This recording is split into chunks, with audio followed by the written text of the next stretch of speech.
Halo, suaraku kedengeran nggak? Kedengeran sih. Oke. Ini udah menit 30, paling aku mulai aja ya. Ntar aku share screen. Ini screen aku udah kelihatan belum?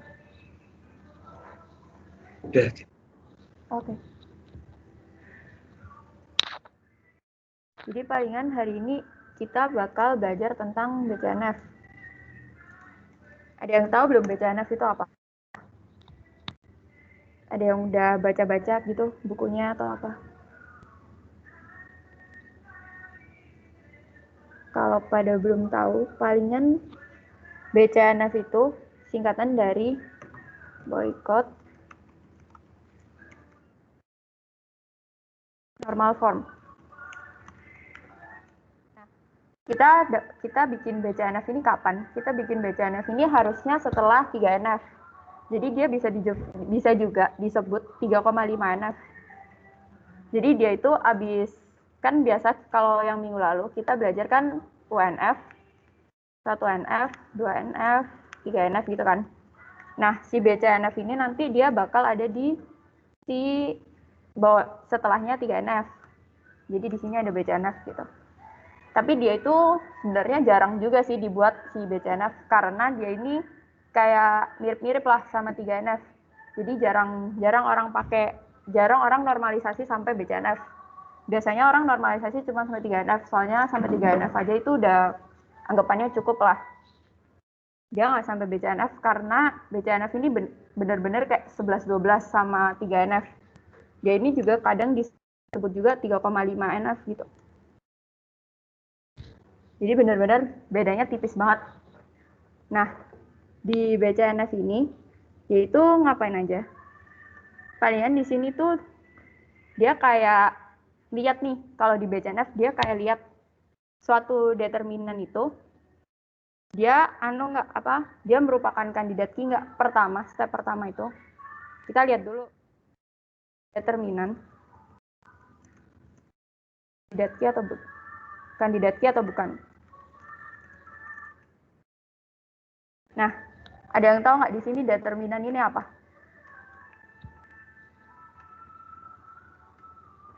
Ada yang tahu? Jadi determinan itu dia itu sebenarnya atribut, cuman dia itu kayak sekumpulan gitu. Jadi atributnya nggak cuma satu. Biasanya kalau kita di tabel-tabel kan kalau yang namanya atribut kan cuma satu ya. Nah, kalau si determinan ini nanti dia itu anggapannya kayak sekumpulan atribut gitu. Jadi misal nih, kalau misalnya determinan ya. Misal ada student ID sama misal subjek gitu. Nah, kalau misalnya determinan kayak sekumpulan atribut, dari dua atribut ini bisa jadi jadi PK-nya gitu. Jadi PK-nya ini ada dua atribut. Kayak gitu. Itu bisa disebut determinannya. Determinan ini anggapannya kayak sekumpulan atribut gitu. Cuman kalau atribut kalian bilang determinan harusnya sama aja sih. Cuman determinan bisa buat sebutan kalau misalnya kita sekumpulan atribut kayak gitu.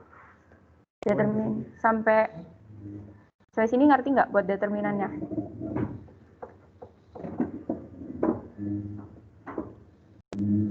Halo?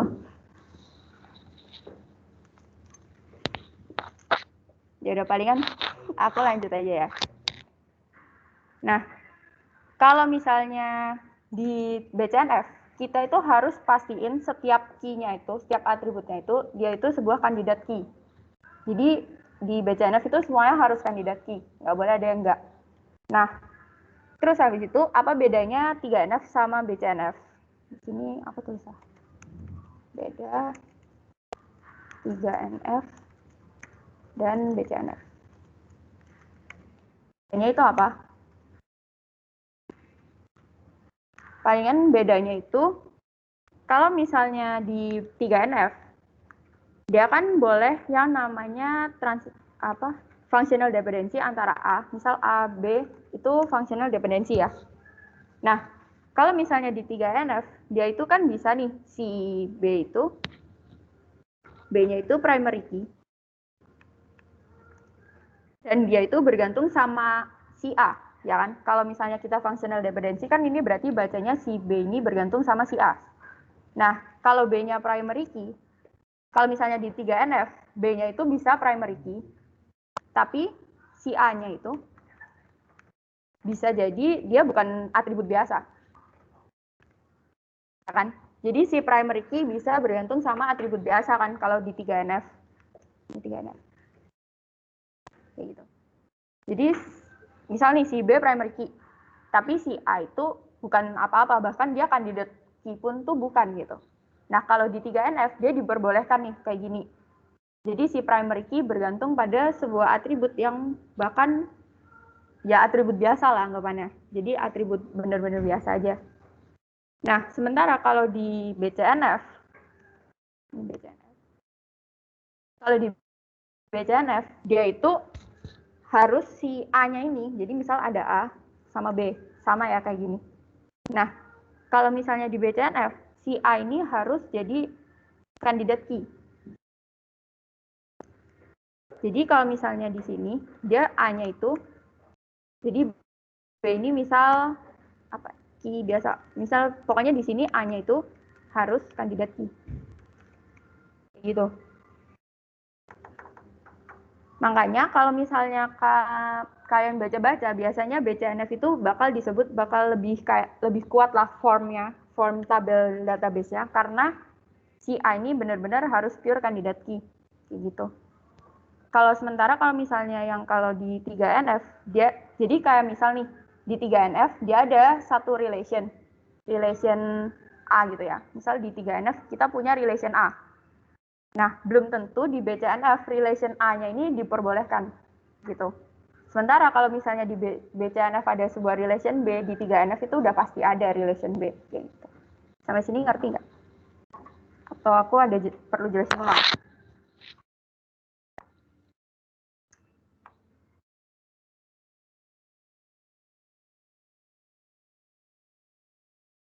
Halo? Ngerti? Bingung?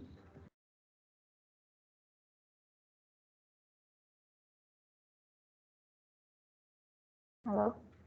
Ini suara aku nggak masuk atau gimana? Masuk sih. Sementara masih ngerti sih. Masih ngerti, oke. Nah, kalau gitu, sebenarnya kalau misalnya kalian lihat-lihat ya, buat BCNF itu kalau misalnya kalian cari violation-nya, kalau misalnya kalian normalisasi nih, terus mau ke BCNF, sebenarnya violation yang membuat dia harus dinormalisasin sampai BCNF itu bakal langka banget. Jadi kalau bisa disimpulin, violation buat BCNF itu sebenarnya cuma ada dua sih. Kalau yang aku tahu ya, itu cuma ada dua potensialnya. Potensial BCNF violation. Itu yang pertama, itu kalau misalnya relation-nya terdiri dari dua atau lebih composite candidate key. Jadi relation-nya itu nanti ada dua atau lebih composite candidate key. Relation terdiri dari dua.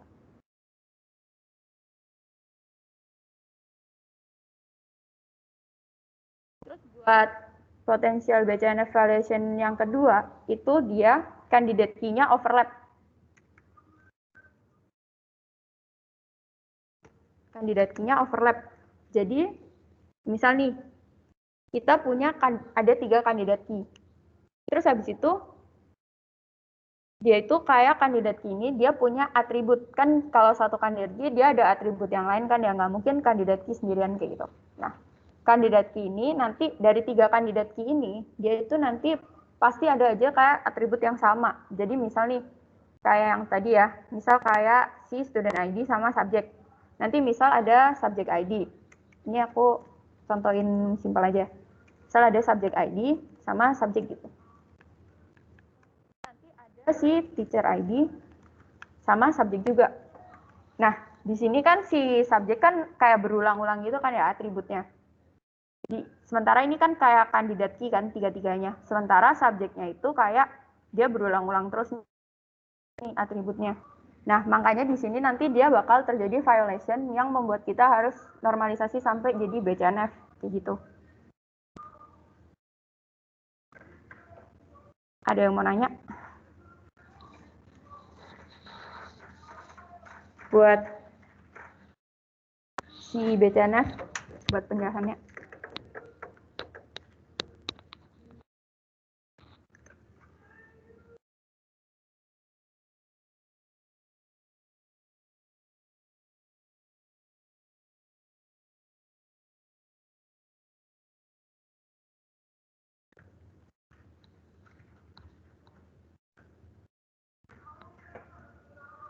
Jadi kalau misalnya, jadi ini aku lanjut aja ya. Jadi misal nih, kalau misalnya kalian mau lihat nih, dia perlu di BCNF-in atau enggak, itu palingan kalian bisa lihat nih, kalau misalnya kalian bisa lihat dulu si kandidat key-nya, terus kalian lihat juga si functional dependency-nya, kayak gitu. Jadi kalian bisa lihat dia perlu di normalisasiin sama BCNF itu dilihat dari functional dependency-nya juga.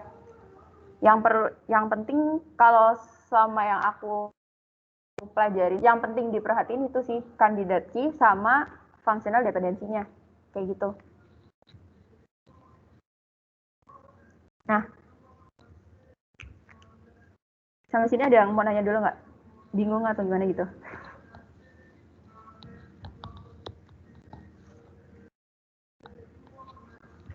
BCNF ini, kalau menurut aku pribadi, BCNF ini agak susah dimengerti sih. Soalnya dia kayak 3NF, cuman kayak beda-beda dikit doang gitu sama 3NF.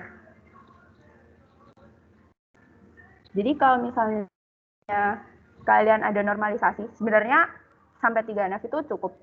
Cuman kadang kalau emang mau lebih form lagi buat database-nya, bentuk database-nya lebih kayak form lagi, dia itu bakal harus BCNF sih. Tapi nggak selalu ya. BCNF itu ada kasusnya juga. Jadi kalau memang nggak ada kasus violation-nya BCNF, 3NF cukup. Gitu.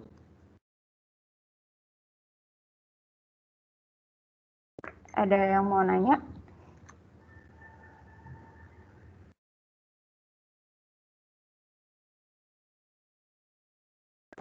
Ci, ada kasus nggak kayak di mana kita udah kerjain itu udah sampai 3NF itu tapi kita nggak perlu pakai BCNF karena nggak ada violation BCNF itu gitu. Maksudnya kayak kamu udah 3NF tapi terus Nggak ada ternyata violation dari sisi BCNF ya? nggak ada violation dari sisi BCNF-nya. Itu tergantung DB-nya juga sih. Aku kurang tahu ya, karena aku juga belajarnya belum dalam banget. Cuman harusnya ada ya kasus kayak gitu. Jadi dia kayak tergantung database-nya juga. Nanti kalau misalnya database-nya itu, ini kayak nanti aku ada contohin buat dari 1NF langsung ke BCNF, nanti bisa lihat bener apa ya, kayak violation BCNF itu kayak apa. Nah, biasanya itu kalau misalnya kalian lihat, kalau misalnya kalian sampai 3NF aja itu biasanya buat database-nya itu udah benar-benar form sih. Biasanya ya. Cuman kalau misalnya mau lebih contoh lagi, kayak misal dari 3NF ke BCNF itu ntar bedanya kayak apa. Palingan itu ntar dibahas buat materi minggu depan. Minggu depan itu ada pembahasan dari kalian normalisasi UNF sampai BCNF. Kayak gitu. Kalian di sana sih kelihatannya nanti. Untuk sekarang benar-benar aku bahasnya pure yang BCNF. Oke, Ci. Thank you, Ci. Oke. Yang mananya lagi nggak? Jadi anggapannya BCNF harusnya ada sih buat kasus di mana dia cukup benar-benar cukup sampai 3NF dong. Yang mananya?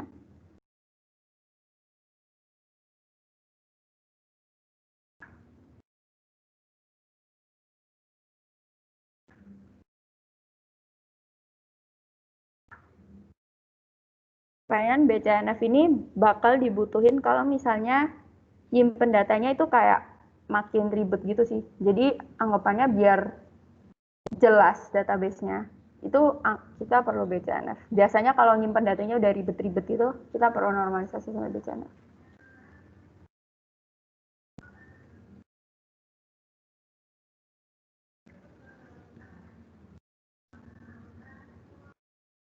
Kalau nggak ada pertanyaan, palingan aku ada kayak contoh soal.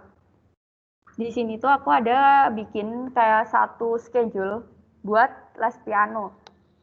Jadi nanti di schedule-nya itu ada si student ID-nya, terus ada course date-nya, terus ada course time-nya, ada teacher ID-nya, sama ada room ID-nya. Jadi ini anggapannya kalau misalnya kamu sebagai murid nih, kamu kan pasti kalau misalnya kamu ada les gitu, kalian pasti pernah les semua kan ya, les apa kayak gitu. Nah, sebagai muridnya kamu kan pasti ada jadwalnya kan ya, jadwal kayak oh tiap hari ini nih aku ada les ini, tiap hari ini ada les ini kayak gitu. Nah di sini aku ada bikin jadwal buat kayak anggapannya les piano gitu. Jadi ada student ID, terus nanti student ID-nya ini ada nanti data buat tanggalnya, dia tanggal berapa buat les selanjutnya gitu. Nah sementara kalau misalnya kalian lanjutin nih tabelnya kan pasti banyak banget ya, kayak 27 November, berarti minggu depannya tanggal berapa gitu, dia pasti les lagi di hari yang sama, di time yang sama, dengan guru yang sama kan ya di sini. Terus roomnya juga sama kayak gitu. Nah di sini aku ada bikin jadwal kayak gini. Nah ini sebenarnya kayak satu NF sih, ini baru satu NF doang normalisasinya. Nah dari satu NF ini kita bakal bikin ke versi BCNF-nya. Kayak gitu. Nah, palingan buat versi BCNF-nya, di sini pertama kita cari dulu buat kandidat key-nya, gitu. Ini palingan aku buka notepad baru. Ini aku catat di notepad, nggak apa-apa ya. Jadi cukup nggak tulisannya? Cukup. Cukup sih. Nah, palingan step pertama kalian cari dulu si kandidat key-nya. Dan diingat aja di sini kandidat key-nya itu bisa kayak 2 atribut. Jadi kayak 2 atribut atau bahkan lebih. Jadi anggapannya misal nih si student ID sama course date, dia itu bisa jadi satu kandidat key atau satu primary key kayak gitu. Nah, di sini kita tentuin dulu kandidat key-nya. Nah, kira-kira menurut kalian determinan di sini yang bisa jadi kandidat key itu apa aja?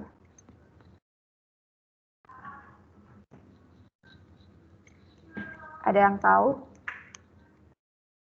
Ini bisa 2 atribut ya. Student ID bisa jadi kandidat key. Ya, student ID sama, kan dia determinan nih, berarti sekumpulan atribut. Paling tapi kok teacher ID dia duplikat ya, non prime dia. Room ID juga non prime. Di sini teacher ID-nya dia duplikat karena kan kalau misalnya kalian di les nih, guru kalian kan belum tentu cuman ngajar kalian doang gitu. Dia bisa ngajar murid lain kayak gitu. Makanya di sini teacher ID-nya sih duplikat. Terus room ID-nya juga duplikat karena nggak mungkin dong satu ruangan dipakai cuma sama satu murid dan satu guru. Terus ruangan lain dipakai guru beda kayak gitu. Makanya dia duplikat. Menurut kalian kandidat key-nya yang mana? Ini bisa 2. Jadi misal nih satu atribut, misal student ID sama course date. Oh dia kandidat key 1. Terus nanti ada teacher ID sama room ID. Oh dia kandidat key 2 kayak gitu. Jadi 2 atribut jadi 1 key kayak gitu. Menurut kalian yang mana? Student ID tadi benar, cuman ada pasangannya sih dia. Kalau student ID dan teacher ID bisa kan? Kalau dipasangin. Course date sama teacher ID. Enggak. Kalau student ID sama teacher ID. Kurang tepat sih. Student ID, teacher ID, sama room ID itu dia bakal jadi 3 key berbeda. Dia cuman dipasang-pasangin sama, jadi si student ID ini dipasangin sama course date, course time, atau teacher ID dipasangin sama course date, course time kayak gitu. Menurut kalian gimana pasanginnya?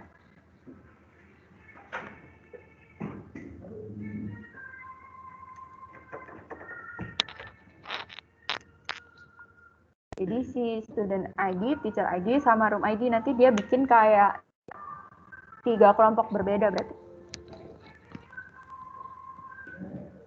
Ada yang mau coba jawab?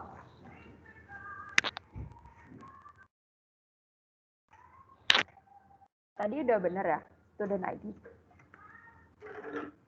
Student Nah, palingan si student ID ini nanti dia bakal berpasangan sama si course date. Gitu. Nah, terus kan tadi aku bilang teacher ID sama room ID juga ya, kandidat key. Jadi, dia buat si teacher ID. Nanti dia bisa berpasangan sama course date sama course time. Course time. Nah, sementara kalau misalnya yang room ID, dia itu bisa sama, dia juga bisa course date sama si course time. Kayak gitu. Nah, dari sini, kalian bisa lihat nggak atribut yang berulang di setiap key-nya. Jadi ada 3 key nih. Yang berulang yang mana? Yang tiap key itu ada course date kan ya? Benar. Jadi di sini, kita catat aja lah ya, atribut yang berulang. Itu sih course date. Nah, terus buat primary key-nya, menurut kalian yang bisa jadi primary key itu yang mana? Dari antara 3 kandidat ini. Yang jadi primary key siapa?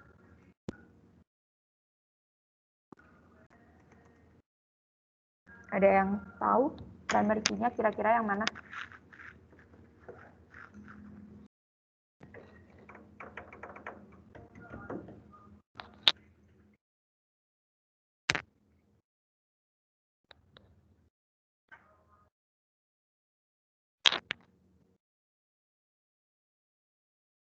Kalau atribut berulang itu bisa jadi primary key nggak?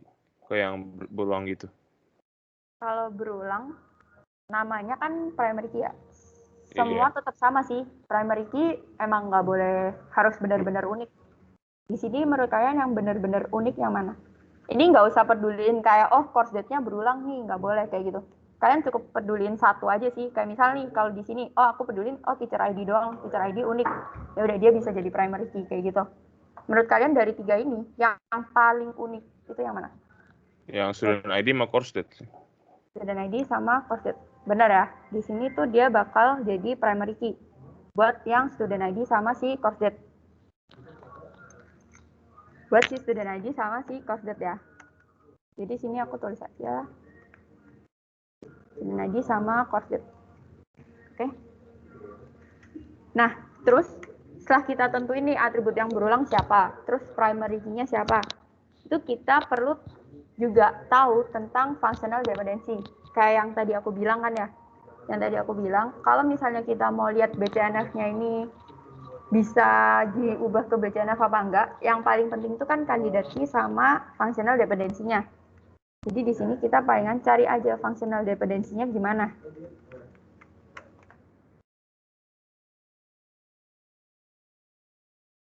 Menurut kalian, functional dependency-nya bakal kayak gimana nih dari tabel ini?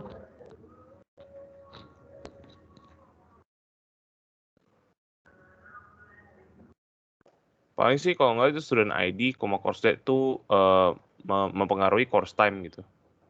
Benar. Jadi di sini, buat student ID-nya,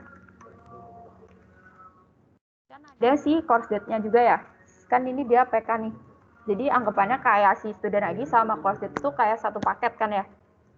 Nah, dia itu bakal mempengaruhi course time.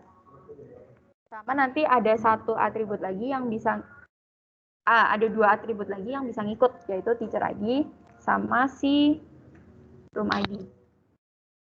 Tuh. Jadi di functional dependency palingan yang kena functional dependency itu si course date bisa mempengaruhi, course time itu dipengaruhi sama course date kayak gitu. Ini palingan aku kecilin dikit biar dia nggak ini ya, biar dia nggak ke bawah. Segini masih bisa kelihatan kan ya? Kelihatan. Oke. Masih. Ini buat functional dependency yang pertama. Tuh. Nah, buat functional dependency yang kedua, ada yang tahu kira-kira apa lagi yang bisa jadi functional dependency? Paling course date sama course time bisa mempengaruhi teacher. Teacher ID, course date, course time. Dia bisa Teacher ID dipengaruhi oleh course date dan course time. Teacher ID dipengaruhi course date sama course time. Nah ya, benar ya. Berarti di yang buat room ID ya. Berarti kita pakai yang kandidat key yang ini ya. Paket yang ketiga nih. Ini kita sebut aja kayak paket gitu ya. Jadi buat si ini, room ID, terus course date, sama course time-nya. Ini bisa mempengaruhi si teacher ID. Dari sini juga bisa ada student ID-nya juga. Oke. Yang ketiga nih sekarang. Apalagi? Ini kalau kayak gini, anggapannya masih belum violation BCNF ya. Kalau kayak gini nih. Kalau nemunya functional dependency kayak gini. Karena yang student ID sama course date, dia itu kan primary key. Jadi dia anggapannya ya udah, dia 3NF aja cukup. Terus kalau yang room ID, course date sama course time itu, dia juga udah kandidat key. Syaratnya BCNF kan si atribut itu harus mempengaruhi kandidat key kan, atau kandidat key mempengaruhi suatu atribut kayak gitu. Nah, si room ID, course date sama course time itu kan udah kandidat key. Jadi anggapannya dari dua ini, dia belum ada suatu violation buat bisa jadiin BCNF kayak gitu. Jadi kita lihat lagi aja buat functional dependency yang lain. Kira-kira ada lagi nggak?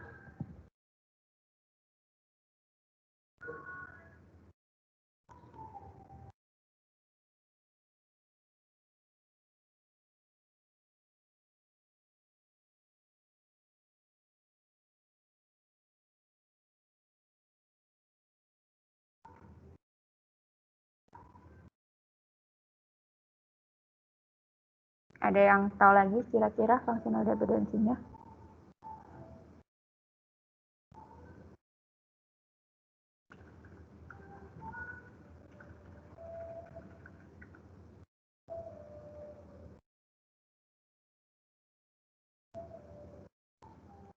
Palingan buat functional dependency selanjutnya, itu kita bisa ambil dari si kandidat key selanjutnya, yaitu si ini nih, yang kedua nih, teacher ID, course date, sama course time. Yaitu nanti palingan dia bakal mempengaruhi buat si course time-nya. Nanti dia bisa mempengaruhi si student ID-nya kan ya. Jadi di sini, kalau misalnya kita teacher ID, terus course date, sama course time. Nanti dia bakal bisa mempengaruhi si student ID-nya juga. Nah, terus kalau kayak gini, violation-nya yang mana kan ya? Kan nggak tahu kan kita ya. Nah, ternyata nih, di functional dependency, kita bisa ada satu lagi. Itu buat teacher ID sama course date-nya. Yang bakal mempengaruhi si room ID. Kayak gitu. Nah, jadi kalau misalnya kalian lihat nih di sini tuh bakal kelihatan banget buat violation-nya. Violation buat BCNF-nya tuh kelihatan dari si nomor 4 ini, functional dependency nomor 4. Karena apa? Kan di sini kandidat key cuma ini doang kan ya. Bisa kita lihat kandidat key itu ini. Nah, sementara di sini buat teacher ID sama course date itu bukan kandidat key sama sekali. Tapi si room ID yang kayak anggapannya dia itu sebuah key ya. Dia itu bergantung sama si teacher ID sama course date. Nah, teacher ID course date ini kan bukan kandidat key, makanya dia violation buat BCNF-nya. Kayak gitu. Nah, sini ada yang kurang paham nggak buat ini?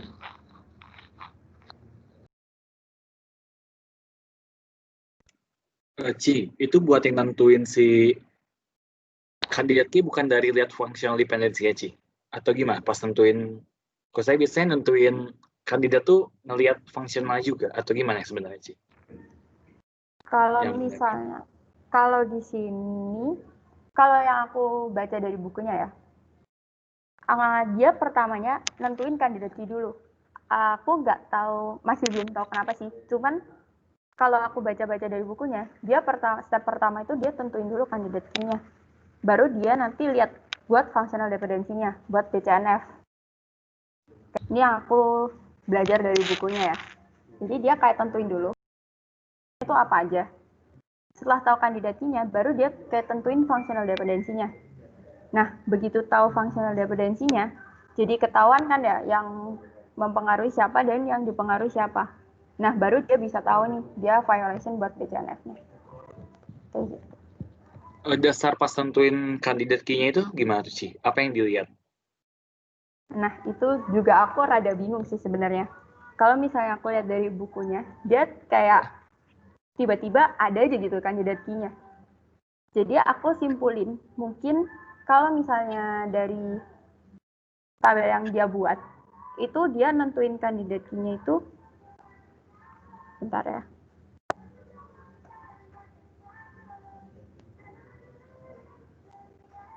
Nah, kalau misalnya aku simpulin, kan kalau misalnya kayak student ID, teacher ID, room ID, kan kayak jelas gitu kan ya, dia itu sebuah ID, berarti dia itu pasti unik, kayak gitu. Nah, sementara kalau misalnya tentuin kandidat key-nya, itu berarti kan kandidat key itu, gini deh, kan kandidat key itu kayak dia itu calon primary key kan ya. Jadi kalau misalnya dia, kayak misal kita mau calonin ketua, kan kayak gitu ya. Jadi dia itu kayak anggapannya calon ketuanya gitu. Nah, kalau yang dari aku lihat dari bukunya, dia itu cuman ambil yang kayak ID-ID doang gitu. Kayak anggapannya yang menurut dia kayak cocok jadi primary key, kayak gitu. Jadi dia ambil aja yang cocok dari primary key siapa. Oh ini, ya udah dia langsung masukin jadi kandidat key, kayak gitu.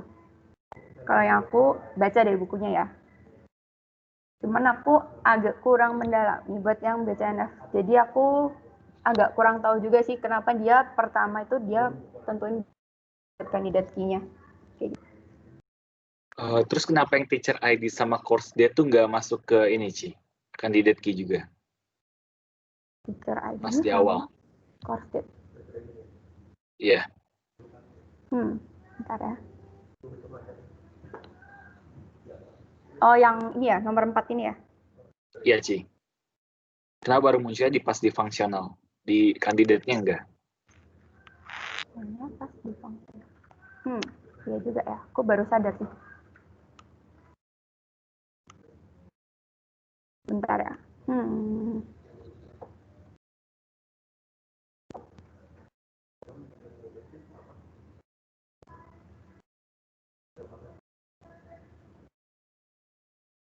Paling kalau yang aku pikirin, paling ya, kalau misalnya yang teacher ID sama course date, dia itu benar-benar duplikat banget.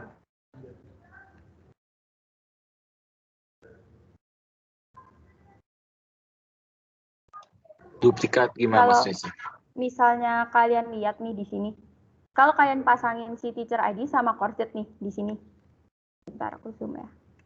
Nah, di sini tuh ada yang course date-nya 27 November 2020, ada 2 nih. Sementara teacher ID-nya juga sama, 2 gini. Berarti dia duplikat kan ya? Jadi Oke, paham kayak sih. sambungin kayak gitu. Makanya dia tambahin course time ya biar unik. Iya, benar. Oke, thank you, Ci. Oke. Ci mau tanya Ci, kenapa tadi kandidat key-nya yang student costed itu kenapa costed dimasukin sedangkan student sendiri sudah unik Ci? Student ID sama course date. Sementara student ID sendiri udah unik.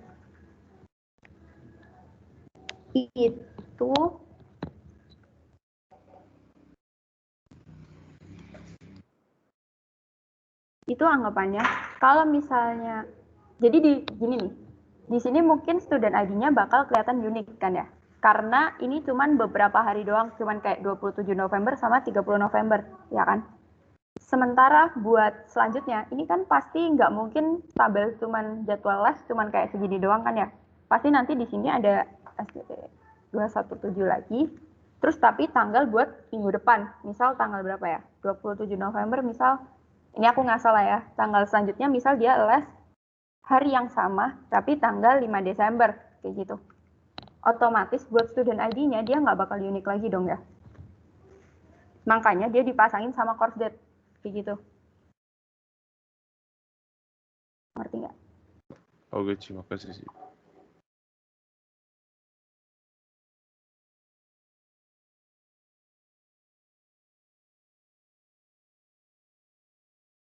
Ada yang mau nanya lagi nggak?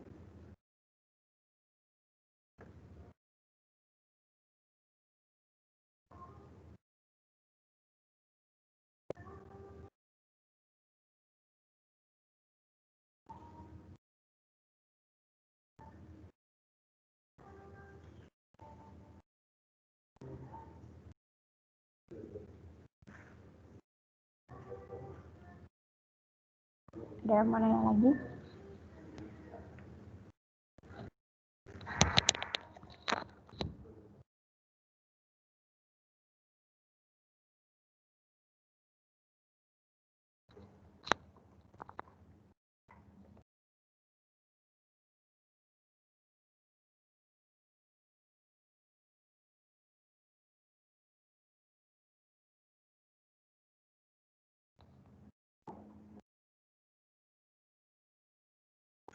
Nah,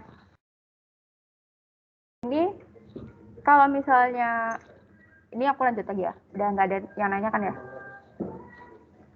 Nah, palingan kalau misalnya kayak apa namanya, kalau udah kelihatan nih violation-nya di mana, kan kita bisa lihat nih violation-nya di sini nih, yang teacher ID, course date, terus dia mempengaruhi si room ID.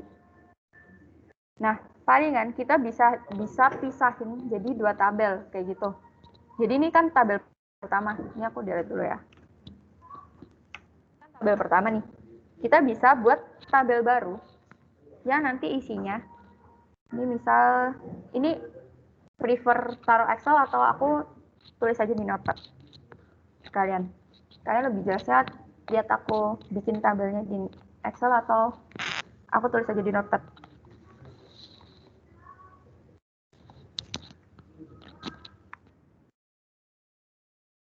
Halo? Excel aja sih, nggak apa-apa. Excel ya. Jadi misal nih, di sini aku udah ada satu tabel. Aku bikin satu tabel namanya course. Ya nanti isinya si student ID, terus ada si course date, terus ada juga si course time, masih teacher ID. Kalian kita bisa pisahin tabelnya bakal jadi kayak gini nih. Ada satu tabel isinya kayak gini. Terus nanti buat tabel yang lain, ini aku cuman kasih nama kolomnya aja ya. Isinya aku nggak tulis lagi. Jadi palingan buat 2 tabelnya itu nanti ada tabel course, di mana nanti atributnya bakal ada si student ID, course date, course time, sama teacher ID. Nah, supaya nggak violation nih yang di sini, kita pisahin buat kita bikin suatu tabel baru buat nentuin teacher ID-nya ini bakal di room yang mana, kayak gitu.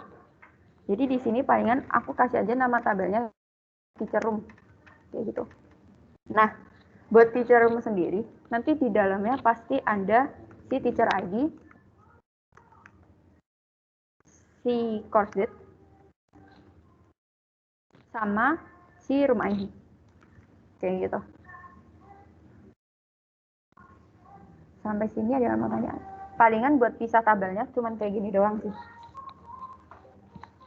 Ini tabelnya belum banyak ya, karena ini aku masih dari 1 NF langsung buat ke BCNF, kayak gitu. Jadi tabelnya baru cuman 2, ini benar-benar belum form database-nya, kayak gitu.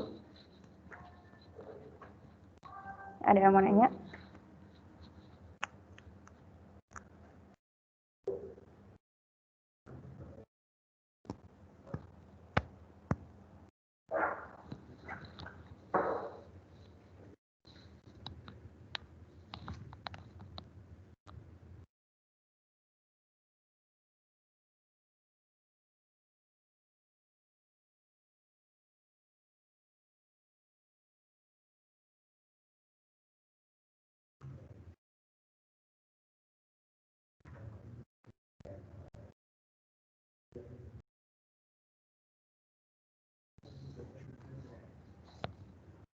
Nah, palingan kalau misalnya nih, kalian udah ngerti kan ya? Di sini kalian udah ngerti nih, ini gimana buat BCNF-nya.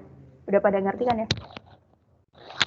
Nah, harusnya kalau udah pada ngerti, di sini aku ada tabel lain. Kalian coba ubah jadi BCNF dulu, kayak gitu.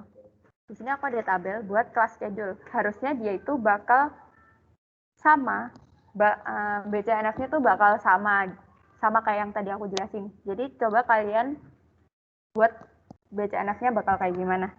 Nanti kalau misalnya udah kelar, kita bahas bareng kayak gitu.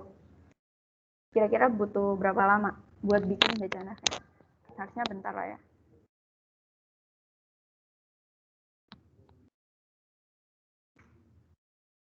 Paling aku tungguin 15 menit. 15 menit cukup kan ya? Cuman buat jadi BCNF doang.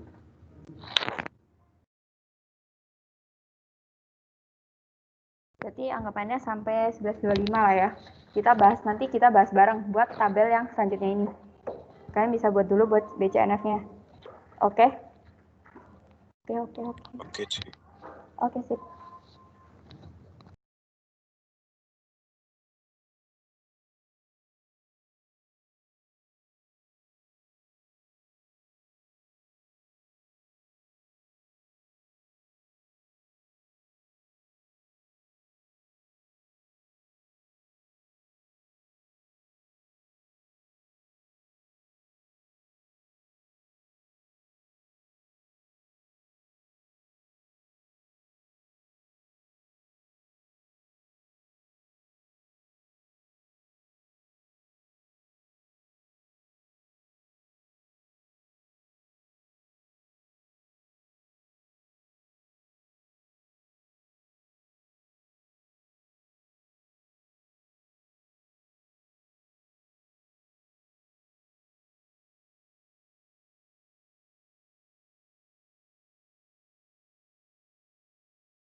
Halo, udah pada selesai belum?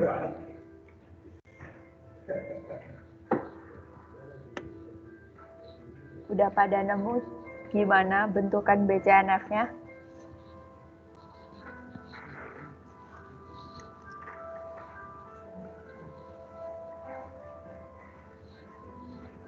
Ada mau sharing nggak? Jawabannya itu kayak gimana? Sebelum kita bahas bareng.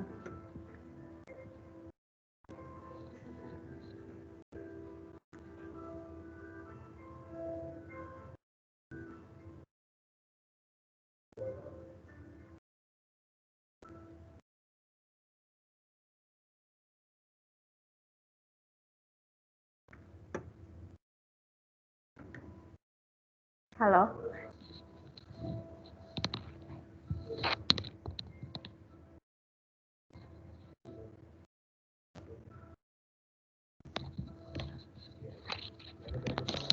Mungkin pada belum sih. Pada belum? Ini bingung atau gimana? Saya sih masih mengerjakan.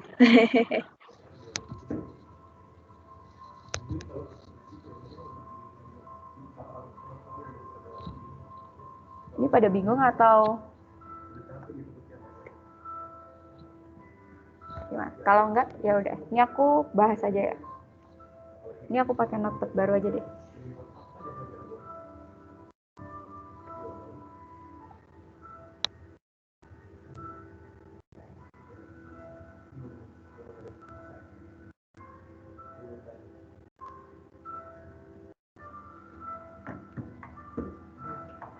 Ini aku bikin notepad kan. Nah, ini pertanyaan buat yang kelas schedule. Aku ada bilang kan ya, step pertama tadi ngapain nih? Kita kerjain barengan deh. Ini buat step pertama kita bakal gimana? Kandidat key. Kenapa? Cari kandidat key. Nah, cari kandidat key. Nah, menurut kalian yang kandidat key gimana nih? Yang mana aja? Ini kalau menurut aku dia bakal sama aja sih sama yang tadi. Menurut kalian gimana? Ada yang punya pendapat lain? Menurut aku ini kandidat key-nya dia bakal sama aja kayak schedule yang sebelumnya. Cuman palingan dia ada time finish-nya kan ya.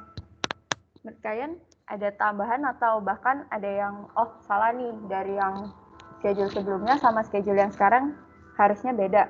Ada yang punya pendapat kayak gitu nggak?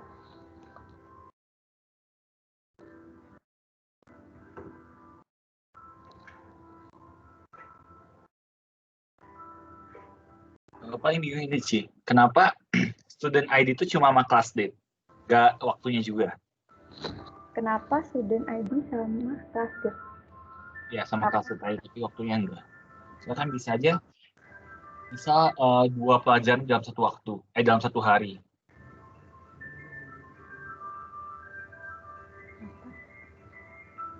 Bisa ada 2 pelajaran dalam satu hari. Iya. Apa kita patokan dari yang ada di tabel aja? Kita patokannya kayak yang tadi aku bilang sih juga ada buat kiraan ke depannya juga sih. Kalau bisa kayak gitu berarti mending sampai sama waktunya juga atau gimana sih biar nggak redundant? Biar nggak duplikat. Biar nggak duplikat. Enggak. Soalnya bisa aja satu siswa di satu hari itu dia ada lebih dari satu pelajaran. Jadi waktunya beda-beda. Siswa lebih dari. Jadi kamu ini anggapannya buat kelas schedule-nya kamu bakal pertimbangin ada kayak pelajaran gitu. Kayak misalnya matkul lain atau apa. Iya. Nah, itu palingan kalau kayak gitu sorry tadi mungkin aku salah ngerti ya. Jadi buat kalau yang bagian subjek-subjek atau apa itu palingan kalian lihat aja buat dari tabelnya ini aja. Jadi anggapannya kayak misal nih class date sama time start, time finish, asisten initial sama room ID. Kan kita nggak tahu ya ini matkul apa atau apa gitu. Palingan kalian ya udah lihat aja buat dari tabelnya kayak gitu. Kayak yang tadi aku bikin nih di sini. kan dia nggak tahu ya ini sebenarnya ya ini piano course, tapi kayak anggapannya ya udah kita lihat aja buat dari tabel yang ini aja kayak gitu. Sama juga buat di sini. Jadi kita anggapannya kayak nggak usah peduliin lah dia ada 1 matkul atau 2 matkul dalam sehari kayak gitu. Anggap aja ini tiap siswa 1 matkul gitu aja deh, biar lebih gampang. Oke deh, Ci. Kasih. Nah ya, kira-kira kalian ada mau coba kerjain sendiri atau kita langsung bahas aja? Langsung kerjain barengan lah anggapannya. Jadi kita diskusi bareng.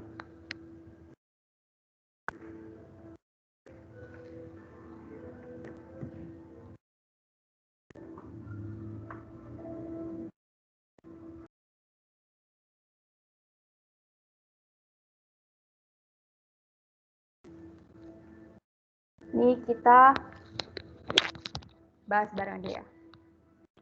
Nah, palingan buat kelas kan pertama kita tentuin dulu buat kandidat key-nya. Nah, menurut kalian kandidat key-nya bakal ada apa aja nih di sini? Kalau menurut aku dia bakal sama kayak yang tadi kandidat key-nya. Cuman paling ditambahin time finish aja kayak gitu atau apa. Menurut kalian gimana?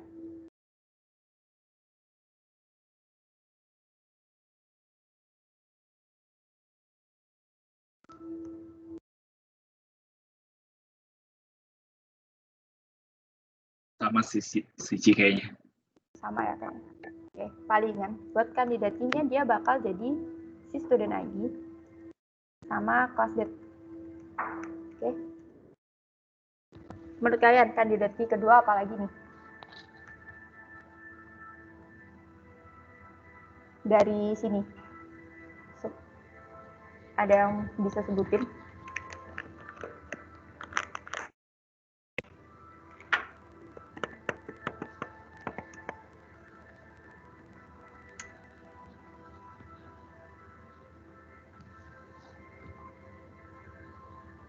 Nah, palingan kandidat key selanjutnya paling pakai yang asisten ya.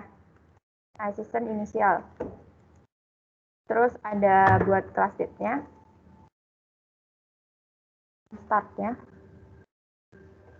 Sama time finish-nya.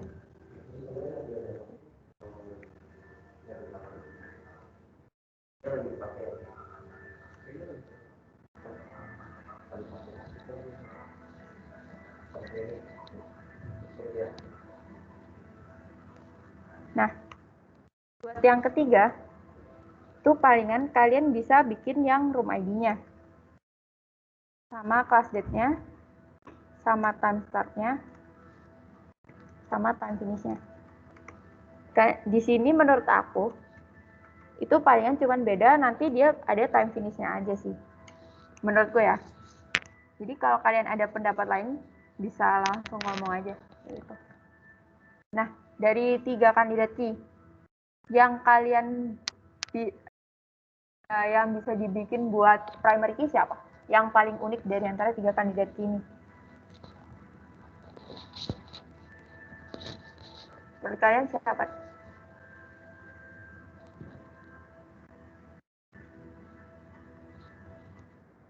Student.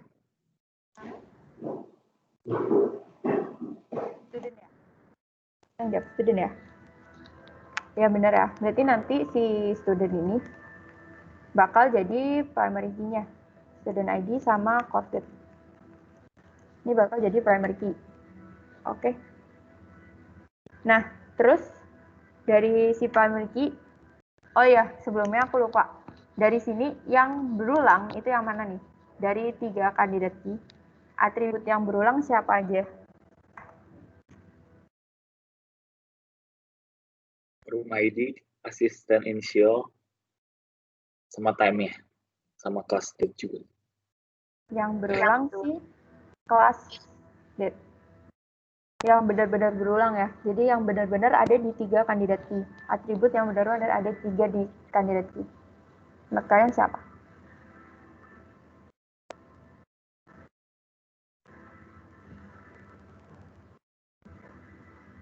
Si class date ya. Jadi di sini bakal ada class date. kalau kalian lihat di sini tuh kan student ID, asisten inisial, sama room ID. Nah, ini cuman ada satu di setiap key-nya kan ya, di setiap kandidat key. Cuman ada, di kandidat pertama cuma student ID, di kandidat kedua asisten ID tanpa ada student ID, sama ada tanpa ada room ID. Sementara di kandidat yang ketiga dia cuma ada room ID tanpa ada si student ID sama asisten inisial, kayak gitu. Nah, buat time start sama time finish, dia itu cuma ada di kandidat key yang asisten inisial sama room ID. Oke. Nah, sementara kalau kalian buat lihat yang class date, dia itu ada di ketiga kandidat key. Jadi anggapannya dia itu kandidat key-nya overlap. Itu yang tadi aku bilang, violation buat BCNF.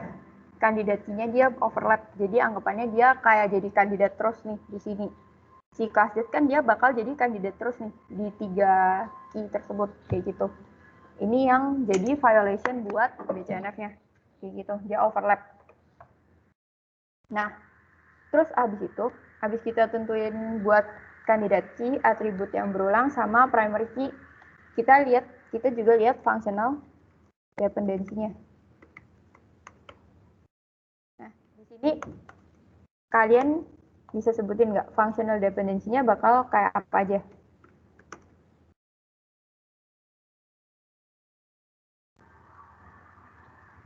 Harusnya mirip-mirip yang tadi sih.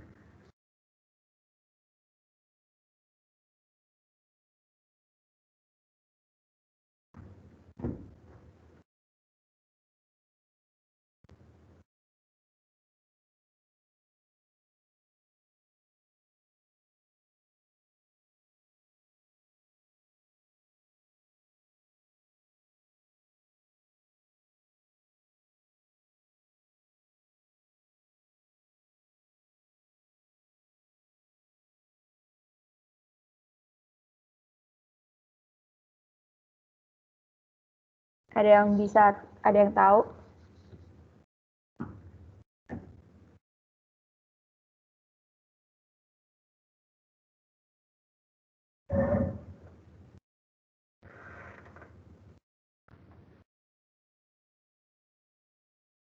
Jadi palingan buat functional dependency-nya, dia itu bakal ya sama aja sih kayak yang tadi kalau menurut aku ya. Kalau kalian ada mau tambah-tambahin buat fungsionalnya, terus kalau misalnya menurut kalian, ini bukan fungsional nih, itu kalian bisa ngomong aja. Palingan buat yang fungsional dia bakal kayak sama aja kayak yang tadi. Jadi misal nih si student ID, dia itu bakal ada class date kan ya. Nah, si class date ini bakal mempengaruhi buat time start sama time finish-nya. Time finish. Ini palingan aku kurungin aja lah ya.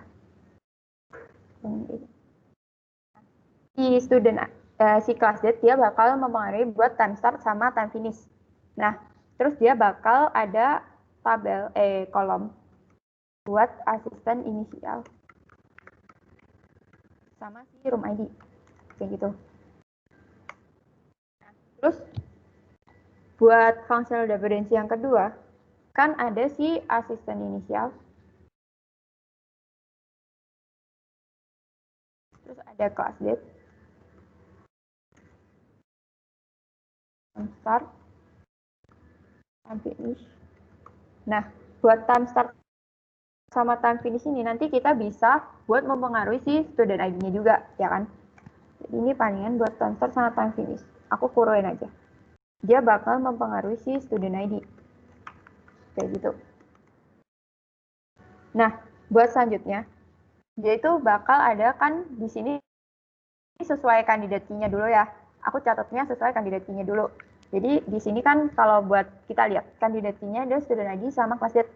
Ya udah, aku lihat dulu buat functional dependency yang student ID sama class date itu ada apa aja.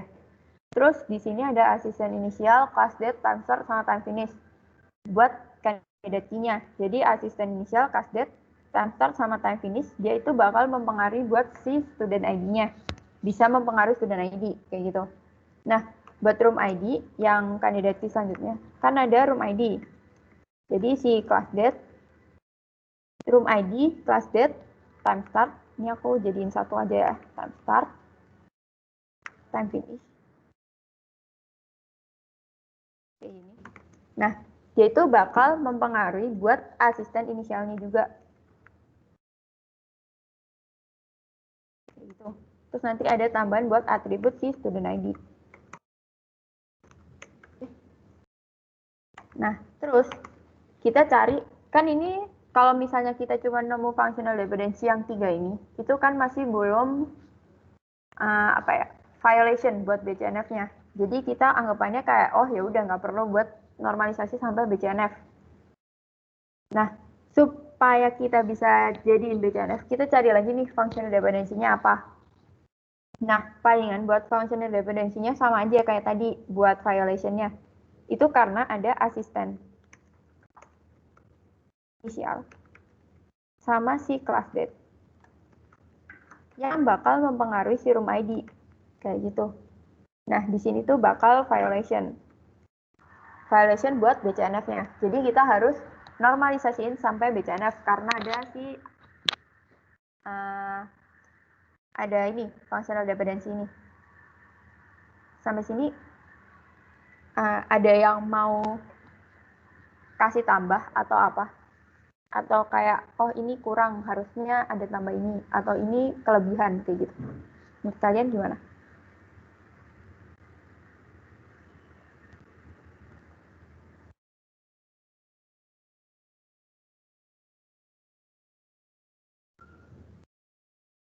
Aman sih.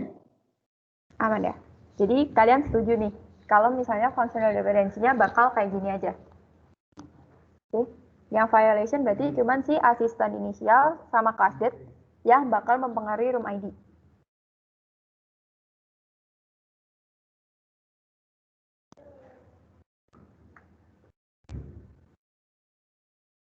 Nah, palingan kalau gitu kita bikin aja tabelnya lagi.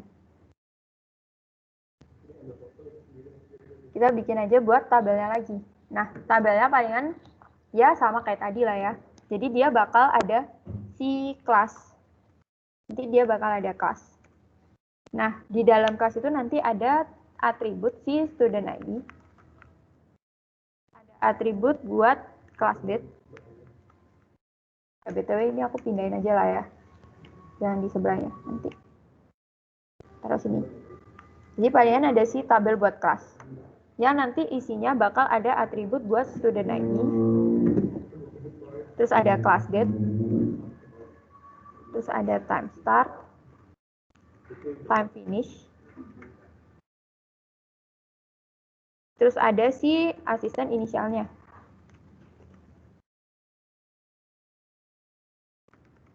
Kayak gitu. Oke. Nah, palingan yang bisa dipisahin kan si asisten room-nya. Jadi si asisten room-nya, asisten room, ini dibuat tabel yang menentukan room-nya si asisten nih, biar nggak violation lagi. Karena kalau kalian lihat di sini violation-nya itu kan buat antara functional dependency antara asisten initial class date sama room ID kan ya. Jadi kita butuh buat ngepisahin itu. Jadi kita buat aja satu tabel namanya asisten room. Terus nanti ada asisten inisial. Terus ada juga si class date. Sama ada juga si room ID di sini. Kayak gitu. Oke. Jadi nanti dipisahin aja buat violation-nya jadiin tabel baru kayak biasa, kayak normalisasi biasa. Yang violation dia jadiin sebuah tabel baru kayak gitu. Sampai sini ngerti nggak?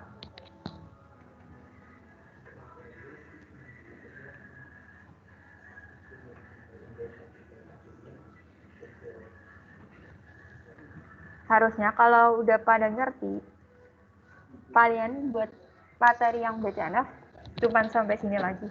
Sampai sini aja sih. BCNF cuman bahas ini doang. Buat normalisasi yang nanti dari UNF sampai BCNF-nya itu bakal nanti dibahas di depan. Kayak gitu. Ini palingan aku bahas aja aku masih bahas dari 1 UNF, terus langsung ubah jadi BCNF, kayak gitu. Jadi dia kayak kelihatan banget violation-nya di mana, kayak gitu. Ada yang mau ditanyain?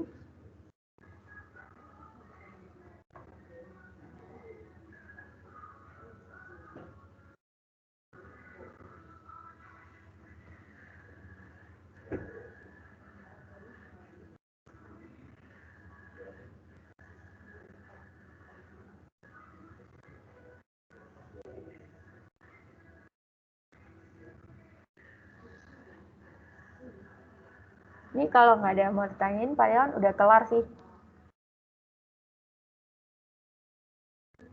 Ini palingan kalau misalnya ada yang mau nanya. Kalau nggak ada yang mau nanya, palingan ini partner aku bakal absenin sih buat kalian absen kalian kayak gitu. Karena materinya udah sampai sini aja buat BCNF. Kalau misalnya ada yang mau tanya-tanya atau apa, itu palingan kalian lain aja ya nanti. Ci, mau tanya satu, Ci. Oh ya, kenapa? Itu di tabel asisten room berarti primary-nya si asisten inisial sama kelas date ya, Ci? Iya, kayak biasa aja, kayak sambungin biasa gitu.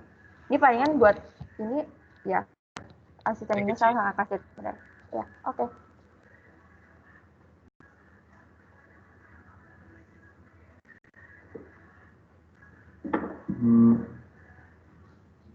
Bentar aku coba lihat.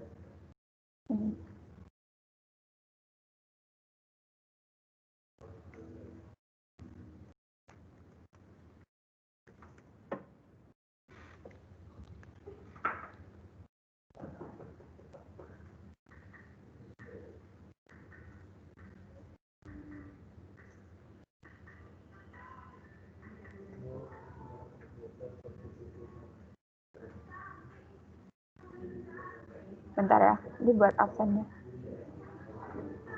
Aku cek dulu.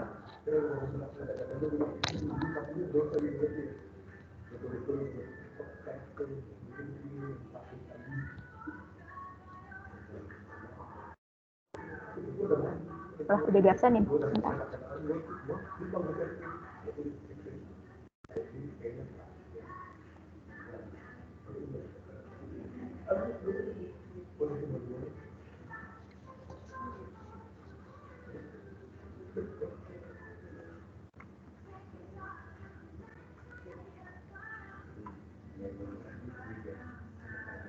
Bentar ya, buat absennya aku masih tanyain dulu.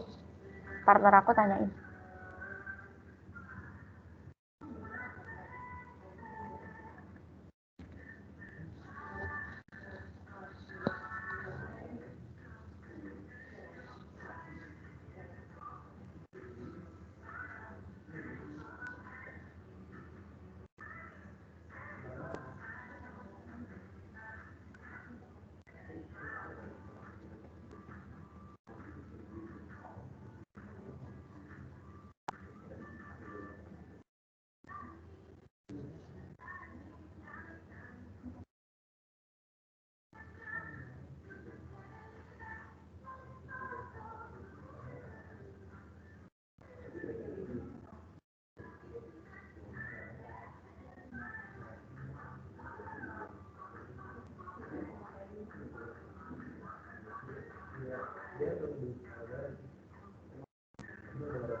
Nah, ini palingan buat absen kalian itu kayaknya udah ada dicantangin, udah di absenin semua.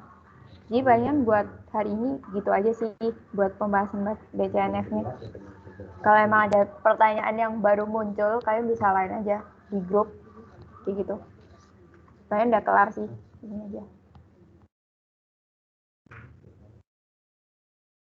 Ini aku stop share screen ya.